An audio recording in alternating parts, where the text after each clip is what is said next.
you know. So first off, can you? Oh, first off, can you just tell me who you are and whereabouts you're Yeah. from?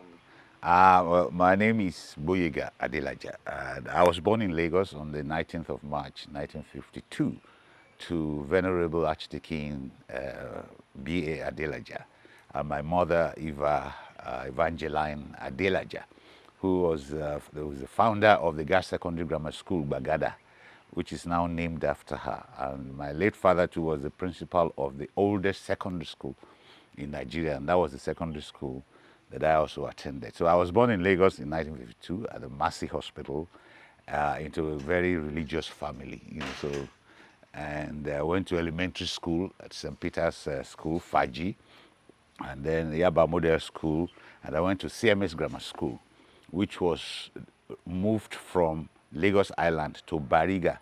At that time, Bariga was a very remote area of outskirts of Lagos with all bush, not a single house except the school, the CMS Grammar School, which Dad took to Bariga. And today, the entire Bariga is, in fact, it's overpopulated now. So that is basically my where I was born and my elementary school education and secondary school education at the CMS Grammar School. And then I did my school SAT, what you call O levels, in 1968. And by 1970, I was admitted to Howard University in Washington, D.C. And I had to start college in 1970.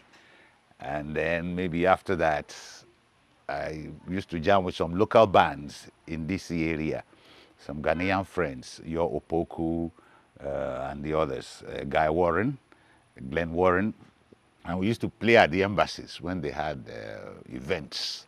We were playing high life, five-piece band. That was how my real musical career started. Although in school, secondary school, I was playing piano for the school band. But we formed this group in Washington D.C. in the 70s when we were not in school. During summer, we used to play, and the embassies, different embassies, used to engage us. And then one day, Hugh Masekela, we were rehearsing. There was an American guy who was managing us. Ron Hood was his name. Is his name. And then Hugh Masekela, all of a sudden, we just saw Hugh Masekela walked into our rehearsals, and he said he wanted to engage the band to take us on a tour. On a tour, and that was how we started with a tour with Hugh Masekela. That was in 1973. And then Orlando Julius joined us too. It was that group which we formed in Washington, D.C. We used to call it OJA, OJAH, which is a Ghanaian word for fire. So that was how Hugh came and settled with our American manager, Mr. Ron Hood, because we were just playing around DC area. And then we went on this tour with Hugh Masekela. That was when we started to play in big auditoriums and all that. And then that was at that time Hazole, which was a band that Hugh brought from Accra. They had disbanded, and he had a tour. He had a series of tours. He didn't have a band, and he wanted to work with an African band. So that was how we started to play with Hugh Masekela. That was from 1973 till 1977. And we recorded 3 albums on Casablanca Records, which was owned by Neil Bogart. Then we were on tour with the Parliament Funkadelics, George Clinton, and Bootsy Collins. We opened the show for them. That was when they had their mothership connection. We used to bring a spaceship onto stage, and then George Clinton was a lot younger then. I'm talking about 1974, and then Festac brought most of us back home. When Nigeria was hosting the second Black Arts Festival, we all wanted to see, and that was what brought me back home. Because our band with Hugh Masekela was still playing. We were on tour, but we were tired. So Festac, I came home for Festac, and since then, you know, things have been happening, and you can see I'm right behind my house here. My brother's here. Enjoying the breeze. So whatever, all that. But the music was interesting in the 70s. When Well, I I'm interested to hear like about how the African music was being received at the time in in the early 70s in Yeah, the US, and yeah, was it mostly black American crowds? Were you playing to West African expats? yes. What were the crowds like, and how was the music received? Yeah, the biggest band that, in fact, the biggest band that was coming out of Africa but was resident in England was Osibisa. There was a Sagai that also came. There was quite a few others, but it was Osibisa that was at the forefront of propagating African music. In fact, their first show, the first Osibisa show, was at Crampton Auditorium in America. Their first show in America, Crampton Auditorium of Howard University. I think it was September 1973 or something like that. I can't remember exactly. So, but when I returned home, even before I went to America, the most popular music that was dominating Nigeria then was James Brown, all the soul, Sam and Dave, Aretha Franklin, Otis Redding, Jimi Hendrix. Those were the Beatles were very, very popular. Those were the songs from those artists that we learned to play instruments, like Jimi Hendrix, Hey Joe. Almost every school band was playing Hey Joe, the Purple Haze, and then Sam and Dave, Hold On, I'm Coming, in the midnight hour with Picket. So most of the bands in the 60s to 70s, African bands, they were mostly influenced by some of these artists I just mentioned. So, and that reflected in the music, in the kind of music, like the Funkies, some of the Clusters International. You can see they were not playing African music; they were playing rock, some kind of a rock, infused with some African melodies. But Johnny Hastrop came up around that time. Johnny Hastrop and Mono Mono, he was also at the forefront, apart from the other musicians, older musicians like Victor Laya, Wifo, and all that.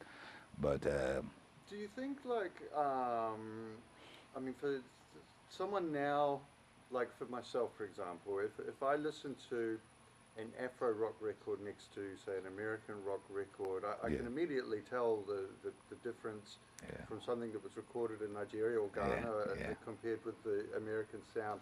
yeah, And it's hard to put a finger on exactly what it is that is different if you're excluding the lyrics, for example. yeah, I feel like in a lot of the stuff that was being recorded in Nigeria in the late 70s, yeah, it had this psychedelic element to it.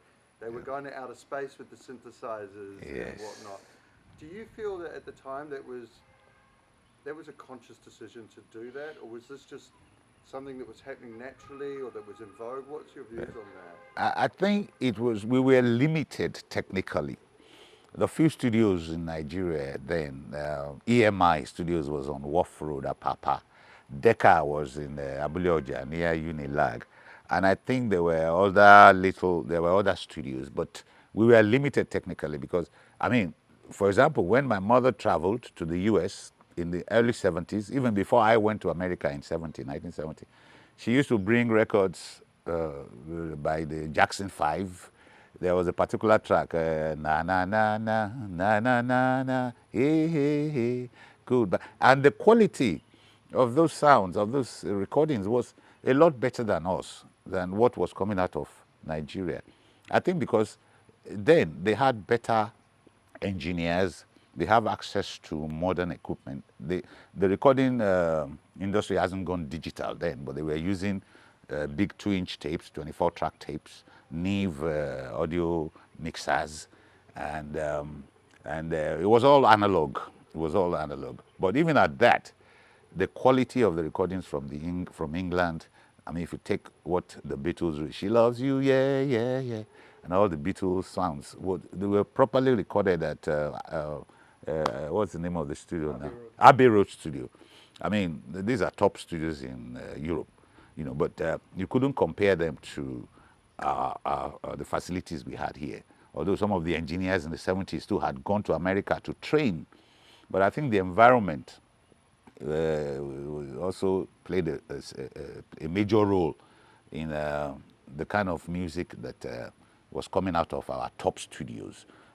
I remember the day of Moog synthesizers, Mutron effects. There's this effect that you attach to your instrument that gave you all kinds. There was no digital stuff around.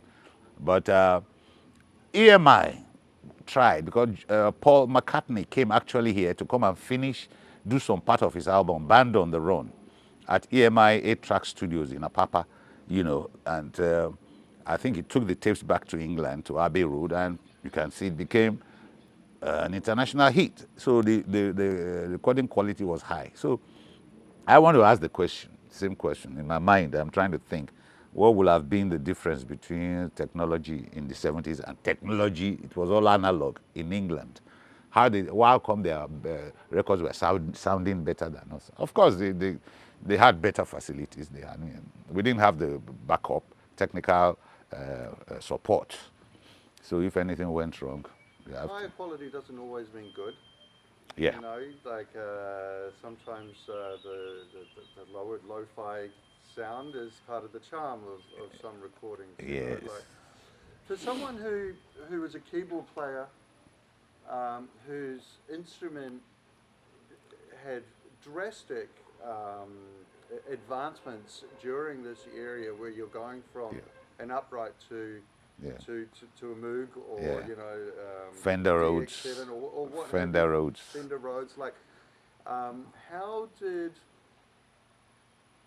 did you manage with the change and like how was there a sense of excitement as how you could just become infinitely more experimental with your vocation? Yes. How did you Yeah. tackle that? Well, in my own days when we were in secondary school, the best brand of keyboards we had was Fafisa, which was an Italian product. Fafisa organs and things like that.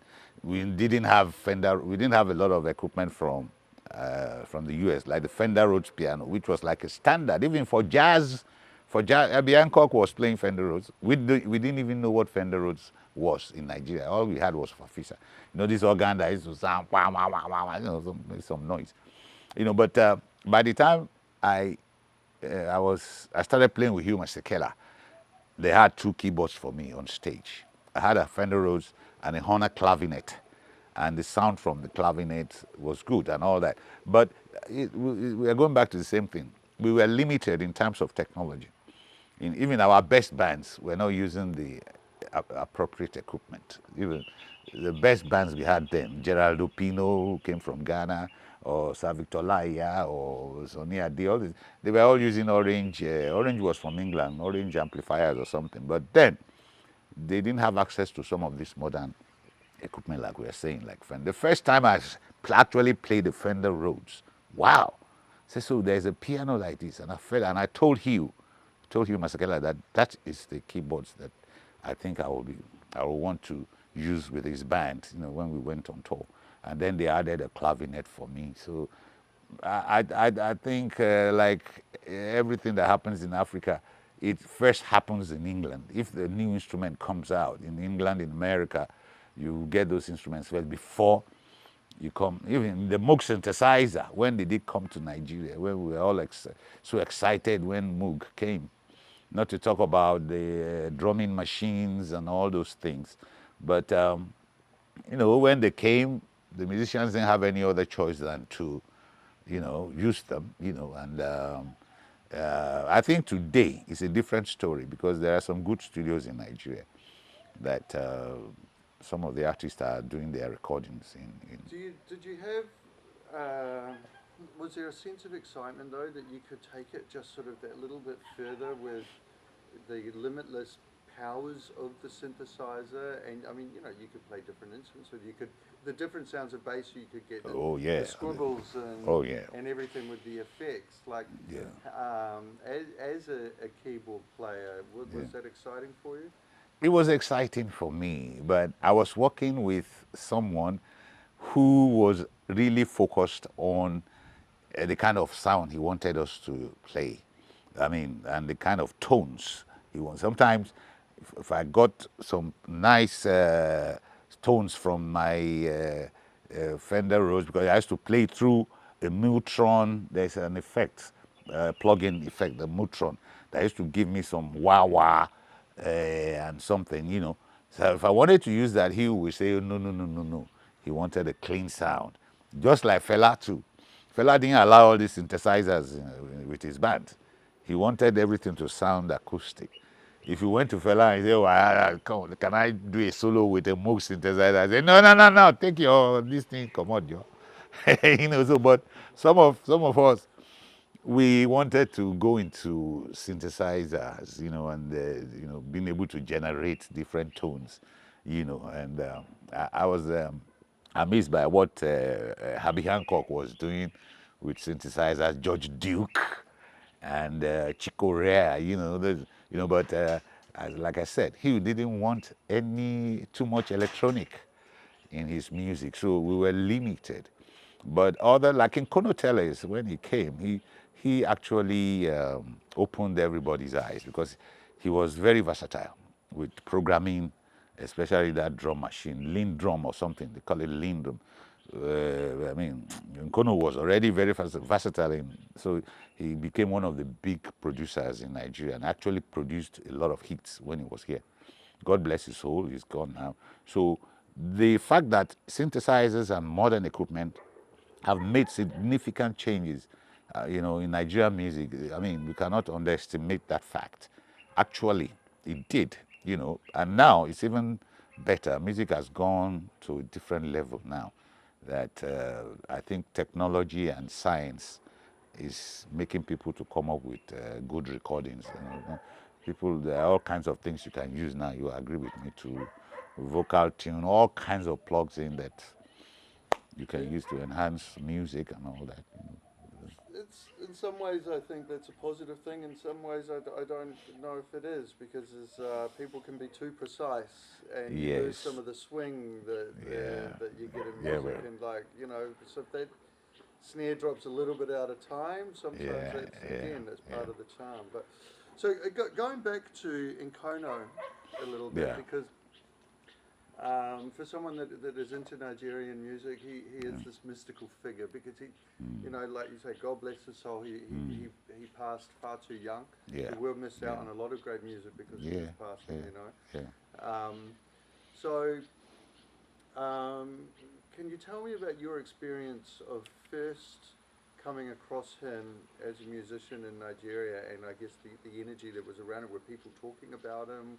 Yeah. Can you remember the first time you heard him? Yeah. The first time I met Nkono, we were actually doing a project together at Olumo Records in Iju, Olumo Records. It was a jingle for the war against indiscipline. War against indiscipline. That was in 1985 or something like that. And the government engaged us, myself, Fumi Adams, and they said we'd have to do a jingle that can mobilize people against war against indiscipline. So, and we booked, all the other studios were booked except Olumo Records. So we booked Olumo Records for a session, at least to record the jingle. And when we got there, Nkono was already working there on some tracks, And I said, Nkono, that was the first time we met. And I think he was doing something, I can't remember the artist now. And I asked him to, politely asked him to join us in the production of this famous jingle for the federal government of Nigeria on war against indiscipline. And because we wanted to finish everything in one session, it was 60 seconds. So I knew Nkono was very versatile with programming, like I said, some of these lean drums and everything, which shot, it really gave us an advantage of time. So it was at Olumo Records that I met Nkono. And after that, we became very good friends, very, very good friends. He used to come to my house. I used to go to his house, at Obaniko Row. And then we became good, very, very good friends until he went back to, I think he went back to Cameroons. And then I think he went to England also. But many, many years later, I heard that he died. But to me, he was, in fact, not to me alone. He proved that he was a great producer.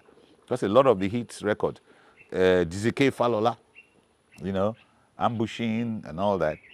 He was involved in the production. A lot of the hits that came out of Nigeria then, it was Nkono that was behind it, and Lemmy Jackson and all those people, And And so, what would you say about him outside of music as a human being? What kind of man was Nkono? Nkono was a great guy, happy guy. He was But the music, he was possessed with the music. He just wanted to do the music. I think he had special talents. And it was the music that meant a lot more to him because I know many producers then, because of their little fame, they got puffed off, puffed up, and they'll be running after women and everything. But Nkono was not like that. Nkono was very serious with this music, and then he paid attention to it. And at the end of the day, he made a mark. Nkono was a special. There was a time he wanted to. He was so popular. Fela wanted him to work with him to produce one of his to work in conjunction with him. He was that popular. Yes. Um, okay, great. And so there's another musician I want to, or a couple of others actually I'd like to ask you about. So Ray Mike Inwa. Ray Mike Nwachukwu. He's late now. He's a friend. Yes, yes. So there Yes. was this Project JJ Yeah. that you played on. Yeah, in fact, it was time na money, do time na money, do better thing. Then Michael Creek came and made that song very popular. But the original one, we recorded in Ray Mike's studio. Ray Mike was producing jingles. In fact, those days, I think it was only him that had a studio. Yes, apart from the big companies like EMI, Decca, the one in the Rogers and all that.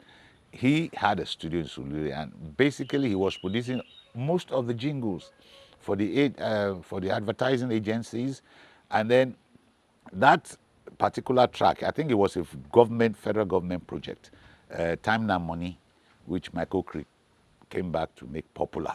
And I played the keyboards on that, in his little studio there in Surulere. So Ray Mike was like our father. He was much older than us, many of us, but he was always having jobs for musicians. He will call you and say, "Oh, I have this jingle. Oh, can you come over to the studio?" And those days, a little money in your pocket from just going to the studio for an hour, it's not bad. It kept body and soul together. So Ray Mike can never be forgotten. Can never be forgotten as far as Nigerian music is concerned. And your experiences of Biddy Rights? Hey, B.D. Wright, God bless his soul. B.D. Wright was living at number 101 Igboshire Road. He was in the army, but I think he was the warrant officer in the army. He was discharged. But before then, he was playing with Blow, Berkeley Laolu and Odumosu. At a point, he was playing with Blow, with the guitarist. He's late too now. Oh, I've forgotten my old brain. I can't remember. But B.D. Wright started from the army. He was in the army band, and he was highly talented. But one thing I wanted to say is he was meeting the idea of starting a recording studio at home. And to be honest, I brought him the first Sony. We were using with this Sony little mixer that allow you to overdubs and stuff like that. I brought him. In fact, I dashed him at his 101 Igboshire Road, and he started meeting the idea of a band which he called Ura Fadaka with Big Joe, my friend too, plays tenor saxophone, Shaq Larry, the percussionist, and Billy Wright, guitar and keyboards.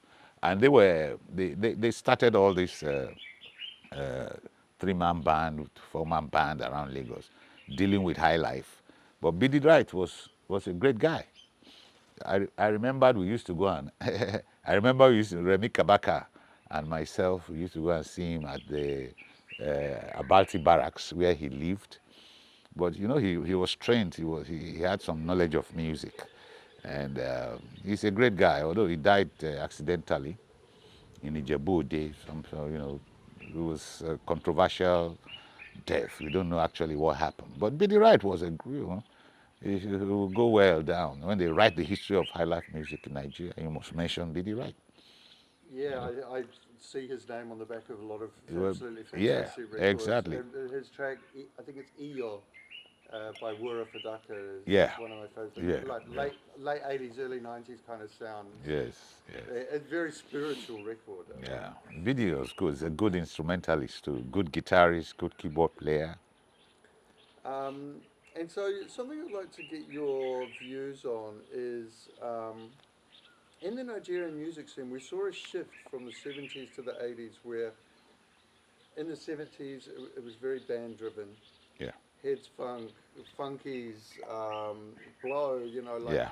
and then as we go into the 80s, we see more solo artists. Even Harry Moscow say, Yeah. branched off Yeah. and so forth. Yeah. So was there? Do you feel that there was a shift in the music industry here that caused that? Yeah, before it used to be the big record companies, Premier Music, Decca, EMI, Tabansi.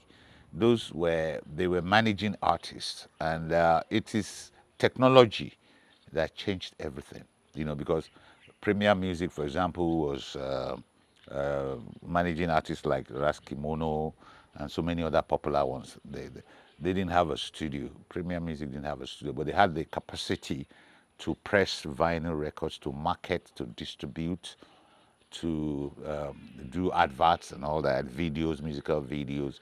But I think most of the artists were not getting a run for their money. And then there were so many artists in Nigeria that the record companies could not manage everyone because they didn't have the capacity. And the world was changing. The world was changing into computerization and all that. Microsoft came in and all that. But these Nigerian record companies were not ready to embrace the technology. So most artists who were smart said, well, I can have a studio in the house now. If I buy this, buy that, buy that, rather than Premium Music to promise me that they are going to record me in a month's time, and 3 months, 4 months, 5 months, no recording, no contract, or anything. So most artists started to set up, like Kingsley Ogoro, for example. Those were the early younger ones who started music studios. Tunde Ajije, who started all these digital studios and all that. And I think it was technology that also helped the industry because even EMI, Premier, they were not offering digital studios. It was all analog. They could not transit between that analog into digital. Whereas musicians like Charlie Boy came back from America and he set up his new wave studios, which was all digital with Yamaha Fostex or whatever, all those early, digital stuff. But the big companies could not, because the investment was heavy. I mean, a Decca had a 24 tracks, or is it 30, a Neve deck, automation and all that. How could they integrate that into digital technology? So that was how some of these big companies, record companies, died. They were doing well with marketing, but for recording, and in fact, Sonny Okosun had to travel to some other places to start recording at a point in time. He couldn't record at EMI, most of his recording. So it was their inability to embrace technology that affected those big companies. And then, of course, you know, most artists just found their way, you know. Okay, cool. And so a couple of there's two other kind of angles that I want to ask you about Yeah, with regards to Nigerian music and actually music from across West Africa. So yeah, um, something that I think is quite unique in this part of the world, and this is something I was chatting to Des about earlier, is yeah, that you have so many different cultures and so many different tribes and so many different languages yeah, from Yoruba to Hausa to Igbo and the rest, yeah, But music seems to be a universal language where people from different tribes will get down to music from that's sung in a different language. yeah, And Congolese music is very popular in this yeah, part of the world, but people can't understand it. yeah. Do you feel that there is something ingrained or innate within people from West Africa or from Nigeria, the way they listen to music, the way they drink it in, Real. that that allows this or enables this? Yeah, you see, the music of West Africa, the rhythms of West Africa, I'm telling you, basically, is the same. Yeah, I mean, if you look at the cultural music from Gambia, from Senegal, all the way down to Cameroon, going through Liberia, Ivory Coast, Togo, Republic of Benin, Nigeria, Sierra Leone, where the basically West African rhythms, was very prominent. And I think, apart from the difference in culture, basically these rhythms were similar to the extent that if a cultural group from Freetown, from Sierra Leone, is playing, or let's say that Sierra Leone is an English-speaking colony, let's say that the Senegal, if they are playing, I don't think it will be difficult for a Nigerian musician or a Nigerian cultural talking drummer from Oyo to play with a cultural group from Senegal. I mean, it will blend so effortlessly, and that's what I'm trying to say. That the music, the culture, the history, something that has to do with the music. Because slavery, for example, I mean, in those days in the 1800s, I think the music was very similar. The beats, the rhythm. So Congo music, Makossa. There was a point in time when Makossa was very popular in Nigeria. Before these Afro beats, Awilo Ologamba, Papa Wemba, Kofi Olomide, they were very popular here. They ruled the air here. They were playing in Nigeria. They were very popular. But we could dance to the music because we understood the rhythm. We couldn't hear what they're saying. We couldn't hear the French, but the rhythm, was the thing that made people to dance in disco in Nigeria when they play Awilo's music. So there's a similarity in the rhythms, which has to do with similarity in culture. When you try to go towards the South Central Africa and South Africa, then it begins to change. When you go to northern area, it's more Arabic. But for West Africa, I think we understand the Beatles. That's perfect. And so, another thing I'd like your views on, because you would have witnessed this, is so in the 70s, Yeah, if you listen and buy Nigerian records from the 70s, yeah, a lot of like funk was dominating. yeah, yeah, yeah, Aside from highlife, funk was dominating, going into disco, and a lot of these funk records they might have had one reggae track, two reggae tracks, yeah, and the reggae at the time being recorded here, apart from maybe one or two Sonny Yokoson track, one Harry Moscow track maybe, yeah. Country, it wasn't up there with the Jamaican reggae at the time. of course. Yeah, But as we go into the 80s, there was a reggae explosion in yeah, Nigeria, definitely. and the quality jumped. We Yeah, had Nigerian reggae artists. yeah. Do you think that there is anything that we can attribute to this? And like reggae music is conscious music. Was it because of the troubles that were happening at the time? Do you have any kind of opinion or experience, anything you've witnessed with regards to the Nigerian reggae explosion? Yeah, reggae was from the early 80s. Reggae became popular in Nigeria. Hitherto, the reggae was not all that popular, apart from, the few out there. I wouldn't even call it reggae, from, I'm trying to remember his name now.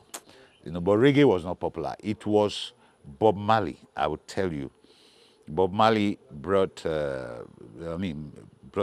made reggae popular in Nigeria from the time when they released the Catch a Fire album, the Days of Exodus. Those songs were that particular song was very popular. And a lot of Nigerian artists uh, started to grow, what they call it now, their hair, dreadlocks. Even the musicians that could only play two chords, or three chords, C, F, and G. Chunk, chunk, chunk, chunk. They started. Everybody became a reggae musician, and that was how Mandators, Majek Fashek, Mandators, jazz sticks, quite a few reggae. But and Nigeria, because of our sheer population, it was very easy for reggae to even. There were reggae artists in the north, in the core north, in Kano, and all these things because it was. I think Bob Marley made reggae popular here. Hitherto, before then, I don't think reggae was widely accepted. And then of course came so many others. You Roy, they're all from Jamaica. But I think the artist that influenced Nigeria mostly in reggae was Bob Marley. Yes, and then of course there were some offshoots.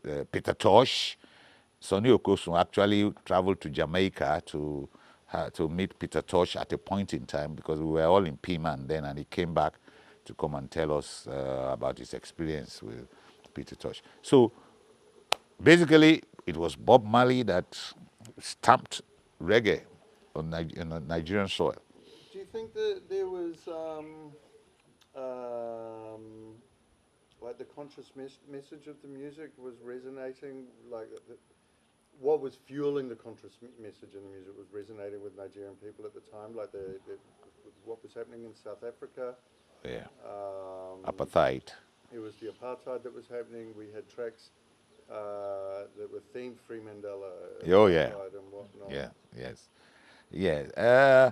That is true, but Fela too was you cannot rule out Fela apart. He wasn't playing reggae, but he was playing Afrobeat, but he was very very specific about his message.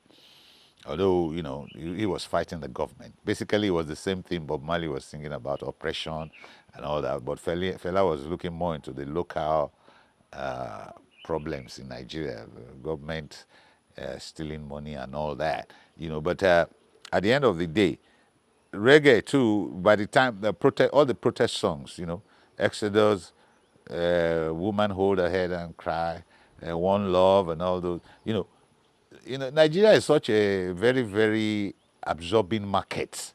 Anything that comes here, you people, they will, before you realize it, you will have millions or thousands, hundreds of thousands of people who wants to do it. Look at Afrobeats. It started very modestly with Two Face and all this Two Face DB and everybody is trying to be like a Rima. They are even most of their songs now are sounding almost the same. So it's the same thing that happened to reggae. You know, once Bob Marley was became popular here, so many reggae artists, Majek Fashek, sprang up, and so there's a relationship between reggae and Nigerian music, Afrobeat. There's a relationship because it was from here that those guys were taken back there. So reggae was not totally strange to the Nigerian market. Yes, even not only the young people love reggae, even there are old people who love reggae when it came to Nigeria. Mm. But one thing is that they used to think that these reggae people, they're just there to smoke marijuana or do this and do that. They don't. That was because Bob Marley himself was at the forefront of doing that. So maybe that was what made some elderly people to retract. But the younger people who wanted to be adventurous, they didn't care if Bob Marley smoked. Me too, I'll smoke or something. But they just wanted to play their reggae. So, but I think reggae music was quite popular here. It's very, very popular in Nigeria. In West Africa, not only in Nigeria, in West Africa. Alpha Blondie, or something. Is it Alpha Blondie? Yeah, Alpha Blondie. Was more from Senegal, and the South African Lucky Dube. So there's anyway. Um, okay, great. Now, there was actually just one other thing that I Yeah. wanted